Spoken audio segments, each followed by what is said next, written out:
Hello दोस्तों, आज हम लोग क्लास 10th का फिजिक्स का चैप्टर 1 प्रकाश का परावर्तन का कुछ वीवीआई ऑब्जेक्टिव क्वेश्चंस को देखने वाले हैं। तो चलिए वीडियो को स्टार्ट करते हैं। इससे पहले आप लोग यदि हमारे चैनल पर नए हैं तो चैनल को सब्सक्राइब कर दीजिए ताकि हर वीडियो का नोटिफिकेशन आपको मिलते रहें। और इस वीडियो को लाइक कर दीजिए, अपने मित्रों के पास शेयर कर दीजिए। ठीक, इस सीरीज़ में हम लोग 50+ ऑब्जेक्टिव क्वेश्चंस को देखने वाले हैं। तो चलिए शुरू करते हैं। पहला क्वेश्चन है कि दर्पण के सामने किसी भी दूरी पर स्थित बीम का प्रतिबिंब सीधा प्रतीत होता है, वह कौन सा दर्पण होगा। कह रहा है कि ये एक दर्पण है, इसके सामने कोई भी बीम है, मतलब कोई भी वस्तु है, यहाँ यहाँ यहाँ, इसका सबका इधर परछाई बन रहा है, कुछ सीधा बन रहा है। तो ये कौन सा होगा? तो ये या तो समतल या तो उत्तल होगा। ठीक, अगला प्रश्न, प्रकाश की किरणें गमन करती है, तो प्रकाश की किरणें सीधी रेखा में गमन करती है, इसलिए ऑप्शन ए राइट आंसर हो जाएगा। ठीक, अगला प्रश्न, प्रकाश के परावर्तन के कितने नियम हैं। तो प्रकाश के परावर्तन के 2 नियम हैं। हमने बताया था कि पहला नियम होता है आपतित किरण, परावर्तित किरण, अभिलंब तीनों एक तल में होता है। और दूसरा नियम होता है आपतन कोण परावर्तन कोण के बराबर होता है। ठीक, अगला प्रश्न है, परावर्तन के नियम से निर्धारित होता है, तो आपतन कोण बराबर परावर्तन कोण यही निर्धारित होता है परावर्तन के नियम से। अगला प्रश्न है, प्रकाश तरंग का उदाहरण है, तो हम आपको बताए थे प्रकाश एक विद्युत चुंबकीय तरंग का उदाहरण है। अगला प्रश्न है, समतल दर्पण द्वारा बना प्रतिबिंब होता है, तो समतल दर्पण में हमेशा काल्पनिक प्रतिबिंब बनता है और उत्तल दर्पण में भी हमेशा काल्पनिक प्रतिबिंब बनता है। केवल अवतल दर्पण है जिसमें काल्पनिक और वास्तविक दोनों बनता है। ठीक, अगला प्रश्न है, एक आभासी किरणपुंज समतल दर्पण पर आपतित होती है, परावर्तित किरणपुंज होगा, तो यदि अभिसारी है तो परावर्तित भी अभिसारी होगा। ठीक, ये याद रखिएगा क्वेश्चन, 2023 में पूछा गया, लेटेस्ट वर्जन है। तब 2023 में पूछा गया था कि अभिसारी है समतल दर्पण पर आपतित होगा, तब ठीक, तो अभिसारी होगा परावर्तित भी। अगला है, समतल दर्पण द्वारा बना प्रतिबिंब होता है, तो समतल दर्पण द्वारा बना प्रतिबिंब काल्पनिक होता है, यह भी 2023 में पूछा गया है। ठीक, अगला प्रश्न है, किसी समतल दर्पण का आवर्धन का मान होता है, तो किसी समतल दर्पण में आवर्धन का मान +1 होता है। ठीक, याद रखिएगा, ये भी 2023 का क्वेश्चन है। अगला प्रश्न है, समतल दर्पण की फोकस दूरी होती है, तो समतल दर्पण जो सीधा ऐसे होता है एकदम सीधा, सीधा दर्पण, इसका फोकस दूरी अनंत होता है। ठीक, इसका फोकस दूरी अनंत होता है, तो इसका अनंत हो जाएगा ऑप्शन है, ये 2021 में पूछा गया था। ठीक,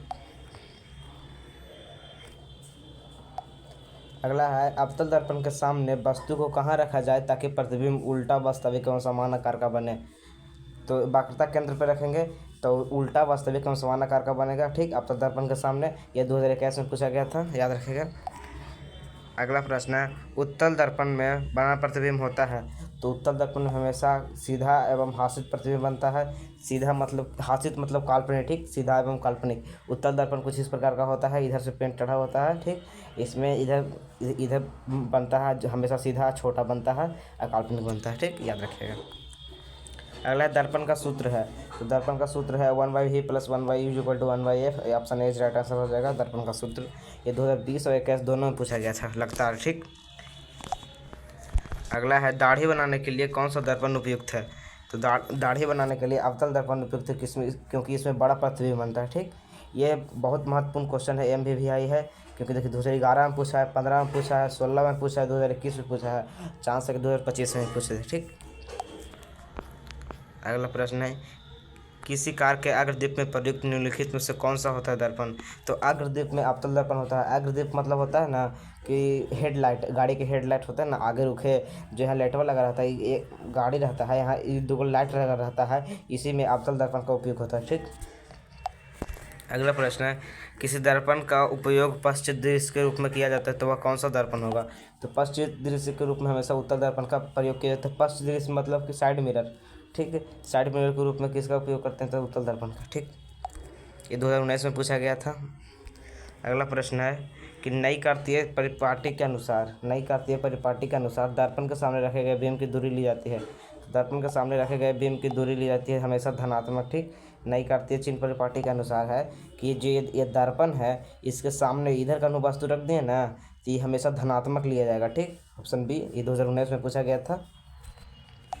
अगला प्रश्न है, निम्नलिखित में से किसी दर्पण की फोकस दूरी धनात्मक होती है, तो फोकस दूरी धनात्मक हमेशा उत्तल दर्पण की होती है, अवतल दर्पण की ऋणात्मक होती है, समतल दर्पण की अनंत होती है। ठीक, ये 2019 में पूछा गया था।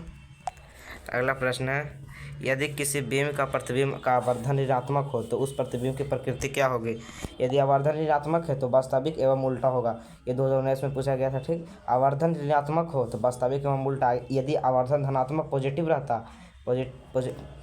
रहता तो ये वास्तविक नहीं रहता, उल्टा रहता, आभासी सीधा रहता। ठीक, आभासी एवं सीधा। ठीक, अगला है, दंत विशेषज्ञ किस दर्पण का उपयोग मरीजों के दांत को बड़ा प्रतिबिंब देखने के लिए करते हैं।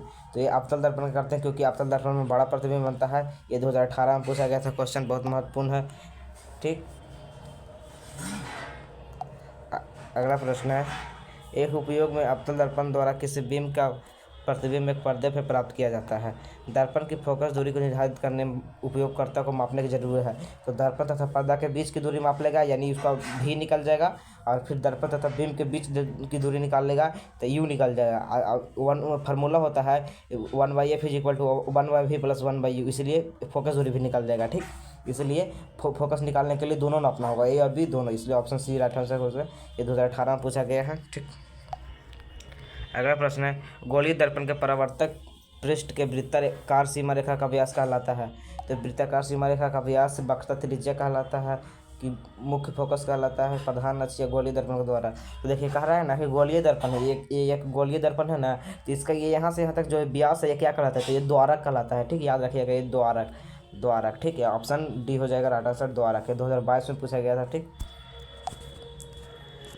अगला प्रश्न है, निम्नलिखित में से कौन उत्तल दर्पण की फोकस दूरी की वक्रता त्रिज्या 32 सेंटीमीटर है। देखिए कुछ कह रहा है वक्रता त्रिज्या 32 सेंटीमीटर है। हम लोग फार्मूला जाते हैं F = r/2 होता है, r/2, यहाँ r/2 से। ठीक, और r यहाँ कितना दिया है 32, तो F = हो जाएगा 32/2 यानी कि 16 कट जाएगा तो 16। चूँकि कहोगा उत्तल का रहा, उत्तल में हमेशा पॉजिटिव होता है। ठीक, तो इसलिए +16 सेंटीमीटर हो जाएगा आंसर। ठीक, अगला प्रश्न है, हजामत के लिए किस दर्पण का उपयोग होता है। ये 2017 में पूछा गया था, बहुत ही आसान प्रश्न। हजामत के लिए यानी कि दाढ़ी बनाने के लिए किसका उपयोग होता है, तो अवतल दर्पण का। ठीक, क्योंकि अवतल दर्पण में बड़ा प्रतिबिंब बनता है तो सीधा दिखता है, बाल कहाँ दाढ़ी बनाना है। ठीक, अगला है, काल्पनिक प्रतिबिंब होता है। तो काल्पनिक प्रतिबिंब हमेशा सीधा होता है। 2015 में पूछा गया था कि जो काल्पनिक प्रतिबिंब होता है हमेशा सीधा होता है। ठीक, काल्पनिक प्रतिबिंब किस किस में बनता है, समतल दर्पण में, अवतल दर्पण में, उत्तल दर्पण में, तीनों में बनता है। ठीक, अगला है, गोलीय दर्पण के फोकसांतर एवं वक्रता त्रिज्या के बीच क्या संबंध है। तो अभी हमको होता है r = 2f या फिर f = r/2। ठीक, याद रखेंगे।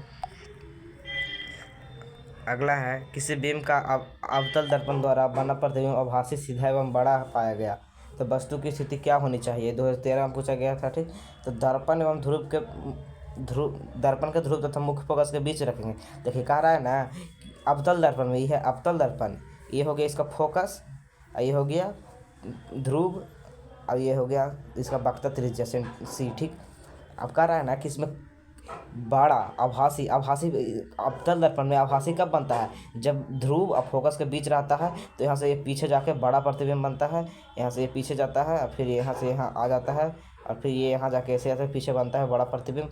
यही पूछ रहे हैं कहाँ रखेंगे, तो P और F के बीच, ध्रुव और मुख्य फोकस के बीच, ऑप्शन डी हो जाएगा। ठीक, अगला प्रश्न है, किसी दर्पण के दूर की वस्तु का प्रतिबिंब सदैव सीधा प्रतीत होता है तो वह कौन सा दर्पण होगा, या तो समतल या तो उत्तल होगा। 2022 में पूछा गया है। ठीक, अगला प्रश्न है, अवतल दर्पण की फोकस दूरी होती है तो अवतल दर्पण की फोकस दूरी हमेशा ऋणात्मक होती है, या कि उत्तल रहे, उत्तल में धनात्मक, अवतल में ऋणात्मक। ठीक, याद रखिएगा। अगला है, किसी दर्पण में हमेशा छोटा प्रतिबिंब प्राप्त होता है तो उत्तल दर्पण में हमेशा छोटा प्रतिबिंब प्राप्त होता है। ठीक, 2022 में पूछा गया था कि हमेशा छोटा प्रतिबिंब किस दर्पण में प्राप्त होता है, तो उत्तल में छोटा प्रतिबिंब प्राप्त होता है, समतल में समान आकार का बनता है, और उसमें कुछ है अवतल में तीनों प्रकार का बनता है, छोटा बड़ा समान तीनों प्रकार का बनता है। ठीक, तो इस वीडियो में हम लोग इतना ही देखेंगे, 30 प्रश्न ही देखेंगे। तो अगले मिलते हैं अगले वीडियो में। आप लोग इस वीडियो का यदि तनी मनी भी अच्छा लगा ये वीडियो तो अपने मित्रों के पास इस वीडियो को शेयर जरूर कीजिए, वीडियो को लाइक कीजिए। तब तक के लिए जय हिंद, धन्यवाद।